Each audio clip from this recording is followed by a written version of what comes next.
আপনি যদি নিজেকে পরিবর্তন করতে না চান তাহলে বুঝতে হবে আপনি আপনার পরিস্থিতিতেই বেশি স্বচ্ছন্দ। হ্যাঁ, এটা কিন্তু খুব সত্যি কথা। ধরুন একটা সম্পর্কে আপনি খুব কষ্টে আছেন, আপনি অন্যের কাছে অনুযোগ করছেন যে ওই মানুষটা আপনাকে কষ্ট দিচ্ছে, দুঃখ দিচ্ছে, বিনা কারণে আপনার সাথে খারাপ ব্যবহার করছে, অথচ আপনি ওই সম্পর্কটা থেকে বেরিয়ে আসার চেষ্টাই করছেন না বা ওই মানুষটাকে চেঞ্জ করারও চেষ্টা করছেন না। তার মানে কিন্তু আপনি ওই পরিস্থিতিতেই সুন্দরভাবে মানিয়ে নিয়েছেন। আবার কোনো মানুষ আপনাকে সবসময় অপমানজনক কথা বলে, আপনি তার সাথে সেটাতেই অভ্যস্ত হয়ে গেছেন। কেন বললাম অভ্যস্ত হয়ে গেছে? আপনি প্রতিবাদ করেন না, সে যে আপনাকে বিনা কারণে অপমান করে সেটা নিয়ে আপনি তাকে একটা কথাও শোনাতে পারেন না। উল্টে অন্যের কাছে গিয়ে আপনি দুঃখ করেন যে ওই মানুষটা আপনাকে সবসময় খারাপভাবে, খারাপ কথায় ছোট করে।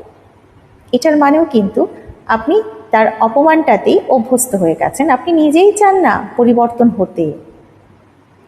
নিজেকে পরিবর্তন করতে চান কিনা সেটা সবার আগে ভাবা উচিত।